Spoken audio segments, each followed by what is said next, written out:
नमस्कार, स्वागत है आपका हमारे YouTube podcast channel Eeco from the dark में।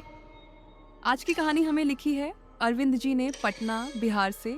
कहानी पसंद आए तो लाइक ज़रूर करें। अगर ऐसी सच्ची घटनाएं सुनने में आप इंटरेस्टेड हैं तो हमारा चैनल सब्सक्राइब करना ना भूलें। नमस्कार। आज हम एक ऐसी कहानी पर बात करने वाले हैं जो है तो युद्ध के मैदान से, लेकिन इसकी जो दहशत है वो दुश्मनों की गोलियों से नहीं आती, वो किसी और ही चीज से आती है। हमारे पास एक पोते अरविंद का लिखा हुआ एक ब्यौरा है जी। जिसमें उन्होंने अपने दादा हवलदार मोहन प्रसाद की सुनाई एक आप बीती साझा की है। और ये कोई आम कहानी नहीं है। बिल्कुल नहीं। हवलदार मोहन प्रसाद चंपारण बिहार के एक बहुत दिलेर सिपाही थे। ब्रिटिश इंडियन आर्मी में सेवा की और दूसरे विश्व युद्ध के दौरान बर्मा के मोर्चे पर लड़े। अच्छा। वो ऐसे इंसान थे जो मौत से आंख मिलाने का दम रखते थे, पर अपनी जिंदगी के आखिरी हफ्ते में उन्होंने अपने पोते को एक ऐसा राज बताया जो वो सोचे 50 साल से अपने अंदर दफन किए हुए थे। 50 साल? हाँ, एक ऐसा अनुभव जिसने उन्हें हमेशा के लिए बदल दिया था। तो आज हम इसी कहानी की परतों को खोलेंगे। ये सिर्फ एक डरावनी कहानी सुनाने की कोशिश नहीं है। की कोशिश करेंगे कि जब एक सैनिक का सामना एक जाने पहचाने दुश्मन के बजाय एक अनजाने, एक अनकहे खौफ से होता है, तो हिम्मत और डर के मायने कैसे बदल जाते हैं। सही बात है। चलिए इस कहानी के सफर पर चलते हैं। तो कहानी की शुरुआत होती है 1942 में बर्मा के जंगल। हाँ, कॉक्स बाजार और अराकान की पहाड़ियों के बीच का वो इलाका। हवलदार साहब उन जंगलों को याद करते हुए कहते हैं, भगवान न करे कि तुम कभी ऐसी जगह देखो।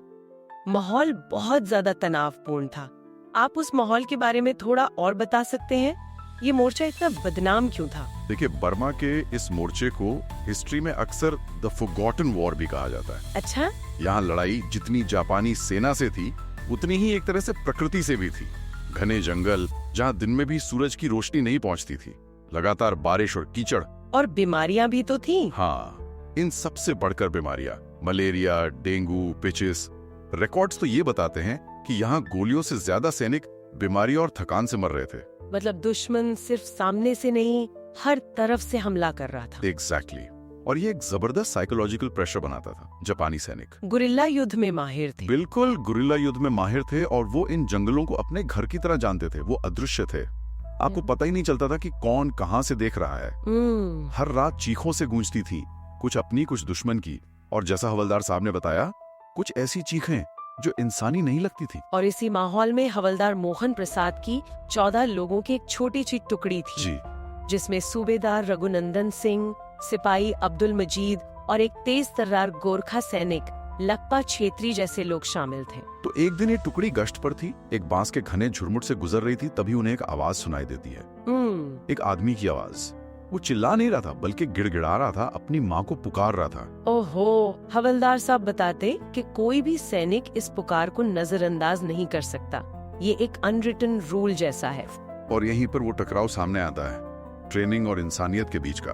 हाँ। सिपाही अब्दुल मजीद, जो एक अनुभवी सैनिक थे, वो तुरंत कहते हैं, साहब जापानी ट्रैप है। और उनका शक गलत भी नहीं था, बिल्कुल बेसलेस नहीं था। जापानी सैनिक अक्सर घायल होने का नाटक करके या मदद की आवाज लगाकर मित्र सेनाओं को एम्बुश में फंसाते थे। ये उनकी एक जानी मानी टैक्टिक थी। तो एक तरफ किसी को बचाने का जज्बा और दूसरी तरफ एक जानलेवा जाल में फंसने का खतरा। सूबेदार रघुनंदन सिंह ने क्या फैसला लिया फिर? सूबेदार साहब एक मंझे हुए लीडर थे।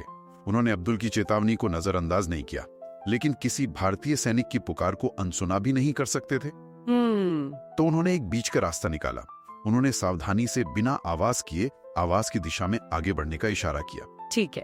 ये सैनिकों की उसी दुविधा को दिखाता है, एक तरफ ट्रेनिंग और शक और दूसरी तरफ वो मानवीय भावना।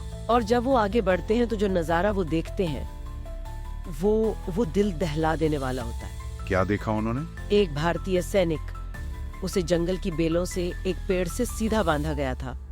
उसकी यूनिफॉर्म का रंग खून से लाल हो चुका था और उसका पेट, हवलदार साहब के शब्दों में, बेटा उसका पेट खुला हुआ था, काटा या चीरा नहीं गया था, बल्कि जैसे किसी ने उंगलियां डालकर उसे खुरच दिया हो। उसकी आंतड़ियां बाहर लटक रही थी। एक minute, from a medical stand point ये नामुमकिन है। हाँ, इस तरह के घाव के साथ इंसान की मौत कुछ ही सेकंड में हो जाएगी, मैसिव ब्लड लॉस और शॉक से। लेकिन सबसे अजीब और डरावनी बात यही थी कि वो सैनिक जिंदा था। क्या? वो लगातार बड़बड़ा रहा था, पानी, पानी, कोई तो पानी दे दो। ये कैसे हो सकता है? यही सवाल उन 14 सैनिकों के दिमाग में भी आया होगा। हम्म, ये तर्क और हकीकत के परे की बात थी। उनकी सारी ट्रेनिंग, उनका सारा अनुभव इस एक मंजर के सामने बेकार हो गया था। वो जैसे जम से गए होंगे। बिल्कुल। और तभी एक और अनहोनी हुई। पूरा जंगल एकदम खामोश हो गया।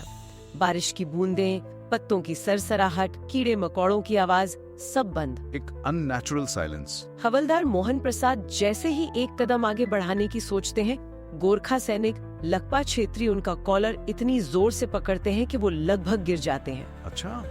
लकपा का चेहरा, जो हमेशा पहाड़ी मौसम की वजह से लाल रहता था, वो बिल्कुल सफेद पड़ चुका था और वो कांपती हुई आवाज में फुसफुसाते हैं, वो आदमी नहीं है। लकपा क्षेत्री गोरखा थे, पहाड़ों और जंगलों के बीच पले बड़े लोग।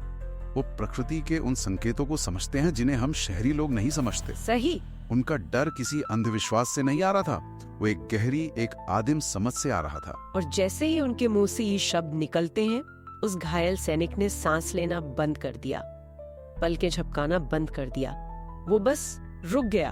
फिर धीरे से, जैसे कोई कठपुतली को धागों से खींच रहा हो, वो सीधा होता है। हे भगवान!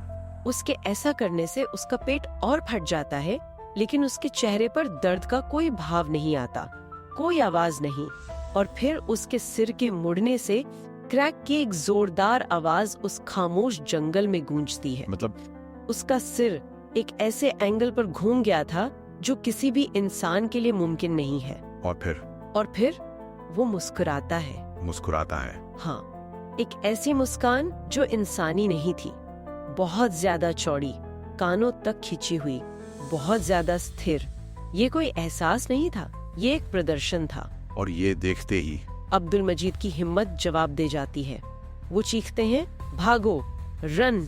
और अचानक वो खामोशी टूट जाती है। वो खामोशी एक शोर के बवंडर में बदल जाती है, पत्तियों के हिलने की, कदमों की आवाज। लेकिन वो उनके कदम नहीं थे। नहीं, कोई चीज, या शायद कई चीजें उनका पीछा कर रही थी। हवलदार साहब बताते हैं कि वो चीज अपने घुटने मोड़े बिना दौड़ रही थी, जैसे उसके पैर बांस के डंडों के बने हों। और उसकी रफ्तार सामान्य नहीं थी, वो अननेचुरली फास्ट थी। लेकिन उसकी रफ्तार से भी ज्यादा डरावना था उसका हथियार। आवाज। वो आवाज की नकल कर रहा था। वो टुकड़ी के सैनिकों की ही आवाज में उन्हें पुकार रहा था, मोहन इधर आ, प्रीतम रुक, हरीश मुझे बचा लो।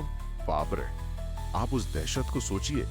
आपके अपने साथी की आवाज आपको बुला रही है और आपको पता है कि वो आपका साथी नहीं है। ये तो साइकोलॉजिकल वॉरफेयर। बिल्कुल टेक्स्ट बुक उदाहरण है, लेकिन किसी इंसान द्वारा किया गया नहीं। दुश्मन का लक्ष्य सिर्फ मारना नहीं, बल्कि सैनिकों का मनोबल तोड़ना है, उनमें एक दूसरे के प्रति अविश्वास पैदा करना है। वो चीज उनकी भावनाओं से खेल रही थी। हाँ, उनकी यूनिटी, उनका फॉर्मेशन सब तोड़ रही थी। ऐसी स्थिति में कोई भी सैनिक अपने दोस्त की आवाज सुनकर एक पल के लिए रुक सकता है, और बस वही एक पल उसकी मौत के लिए काफी था। हवलदार साहब कसम खाकर कहते हैं कि एक बार तो उस चीज ने उनकी गुजर चुकी माँ की आवाज भी निकाली थी। ये सिर्फ एक शारीरिक हमला नहीं था, ये उनकी आत्मा पर हमला था। हाँ, इसका मकसद सिर्फ भ्रम और दहशत फैलाना था, उन्हें एक दूसरे से अलग करना था, और वो कामयाब हो रही थी। टुकड़ी पूरी तरह बिखर गई। कोई फॉर्मेशन नहीं बचा, बस जान बचाने का शुद्ध आतंक था। अब वो सैनिक नहीं थे, वो बस शिकार थे जो एक अनजाने शिकारी से भाग रहे थे। भागते हुए हवलदार साहब अपने पीछे अपने दोस्त प्रीतम की चीख सुनते हैं, जो अचानक एक घुरघुराहट के साथ बंद हो जाती है। फिर एक और चीख, और फिर एक और। उन्हें यह एहसास होता है कि वो चीज सिर्फ जिंदा रहने के लिए शिकार नहीं कर रही थी, तो फिर वो इसका मजा ले रही थी, जैसे कोई बिल्ली चूहे से खेलती है। जागिरे, ये एक उखड़े हुए पेड़ की जगह थी और उन्होंने खुद को उस पेड़ की विशाल जड़ों के नीचे छिपा लिया, बिल्कुल एक बच्चे की तरह सिकुड़कर। हाँ, वही पड़े रहे, सांस रोके हुए। फाइट और फ्लाइट की जो इंस्टिंक्ट होती है वो अब फ्रीज में बदल चुकी थी। और इसके बाद जो होता है वो आतंक की पराकाष्ठा है। क्या हुआ? उन्हें उस चीज के चलने की आवाज आती है, धीरे धीरे, पैर घसीटते हुए। जैसे वो जताना चाहती हो कि उसे कोई जल्दी नहीं है, वो आसपास ही है। ओह, फिर वो एक अजीब सी धुन गुनगुनाने लगती है, कोई ऐसी धुन जो उन्होंने पहले कभी नहीं सुनी थी, कुछ बहुत पुराना, कुछ ऐसा जिसने उनकी रीढ़ की हड्डी में सिहरन दौड़ा दी। और फिर वो गुनगुनाना बंद हो जाता है, खामोशी, और वो चीज ठीक उनके छिपने की जगह के ऊपर आके रुक जाती है। नहीं, जड़ों के बीच की खाली जगह से खून टपककर उनके बूटों पर गिरता है, शायद प्रीतम का या किसी और का। और फिर वो उनकी मरी हुई माँ की आवाज में फुसफुसाती है, मौ हा।